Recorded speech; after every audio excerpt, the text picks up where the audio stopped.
This is Justine Browning at the Paley Center in New York City to talk to the cast of the USA hit, Mr. Robot.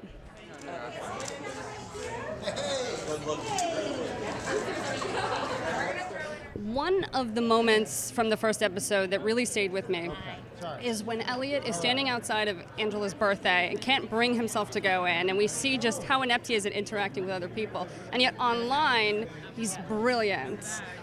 What do you think that this character says about our relationship culturally to the internet versus interpersonal communication? You know, I think on the internet we're able to display a certain aspect of ourselves or certain characteristics that we hope people can see. Maybe something that we're afraid to show in real life, or we're able to, or it gives us the ability to, present a picture of ourselves that's not as it is in reality. And so when you're forced to confront those, I think, ideas of who you actually are in the real world, it's a very difficult situation, place to be. And it's something that people need to confront, because I don't know, become a little safety zone to just go online and post things rather than show people who you actually are. Well, there are these great moments where Elliot reveals a lot of who he is, like his F Society speech, and then there are moments where he's actually speaking to himself, and I understand that you use an earpiece for that. So can you speak about those moments and scenes like that speech where you're just revealing so much? I really like those moments because, as actors, we're always trying to play our subconscious, and I'm fortunate enough to have it playing in my ear. And, Elliot is this voice box for things that are, the ill wills of society and the things I think that a lot of us want to say, wish we could say. And here's a guy who's saying them, sometimes aloud, but mostly they're just playing as the undercurrent of his actual thoughts. And yeah, it's a really special place to have him speak to an audience in that perspective. Once I learned the truth about Mr. Robots, and once I got through the shock, yes. The title of the show took on such a different meaning, a much more macabre meaning, I think. Certainly, yeah. Look, it is a very unique title. I remember getting the pilot for the script and thinking, what's this going to be? Am I going to have little, wires and buttons, and is this how it's going to go? And I was so pleasantly surprised to see that it went so completely in another direction. I was thrilled, but I immediately wanted to sit down with Sam and just find out more. I became very, very intrigued about the direction he was going to take the show and what he really had in mind. Now, I recall you saying that you got a feeling when you read the script that he might not be real. Right. And you said to your agent, but they would never do that on TV. Or my agent said that to me. Come on, Chris, that's crazy. They'd never do that.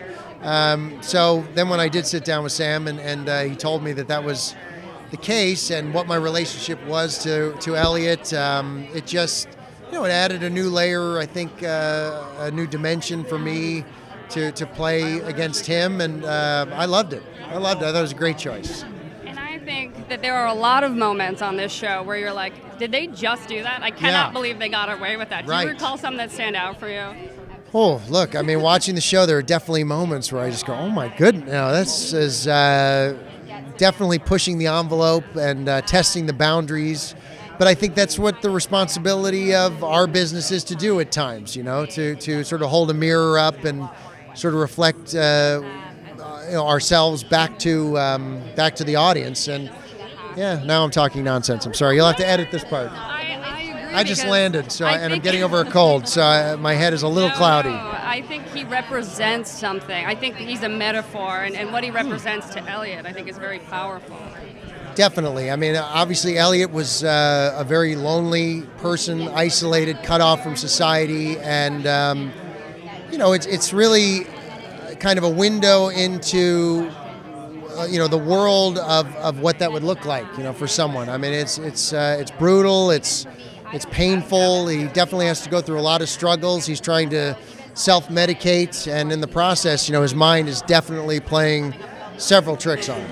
I would love to know more about your portrayal of Angela's arc in this series, because when we're introduced to her, she seems slightly powerless at first, and then the way that she takes charge of her life, her relationship, I think it's really incredible. Can you speak to that?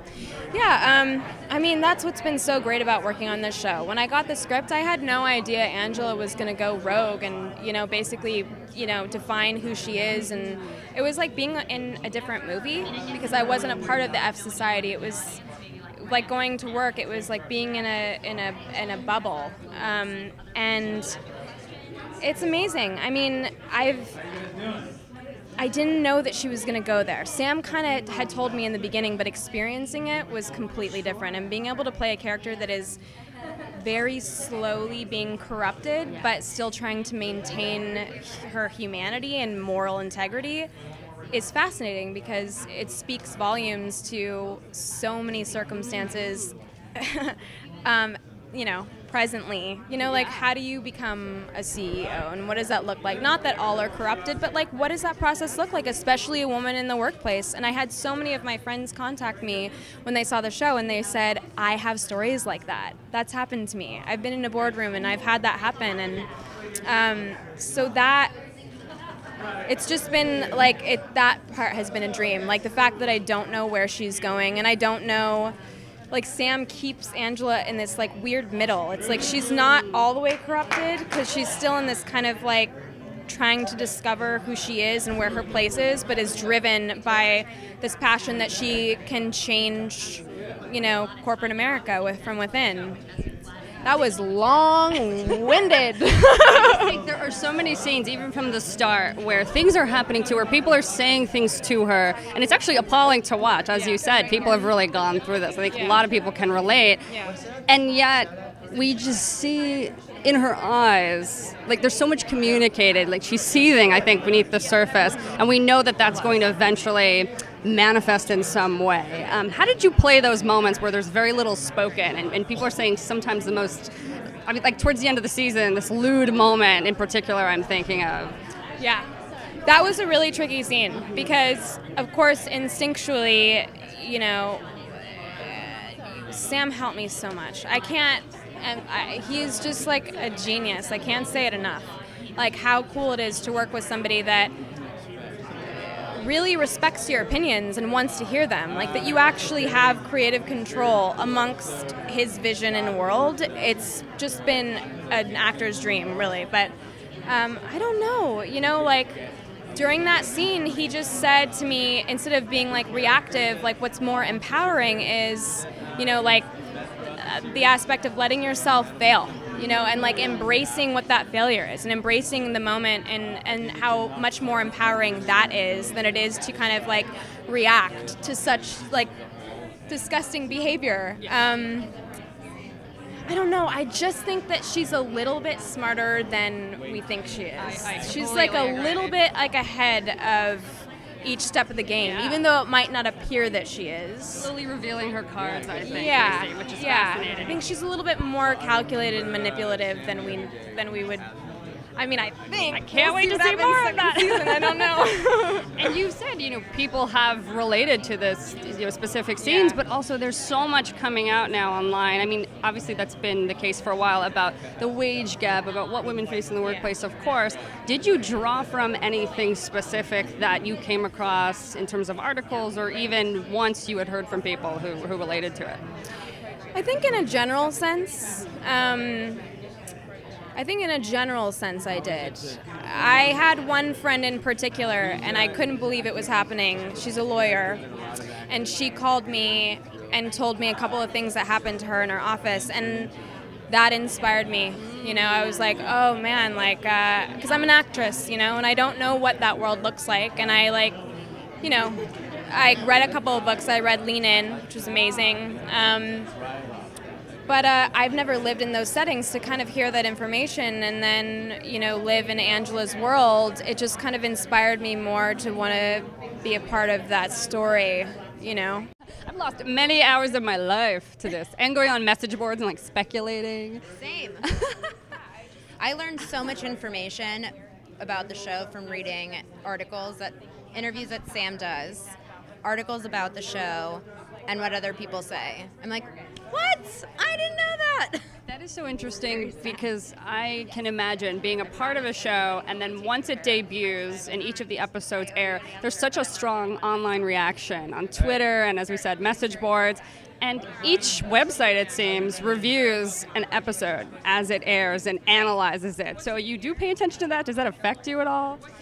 Well, it's funny because once they come out, we did it so long ago, it feels like, that I forget what the episode is as a big picture also, because I'm only there for my stuff.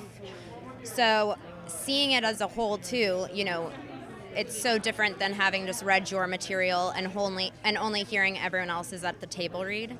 So it is incredible seeing it all together. But I don't always, but sometimes I will look at, what people are saying about the episode, especially particular ones, like when episode 8 came out with that reveal. I definitely was curious to see what people had to say.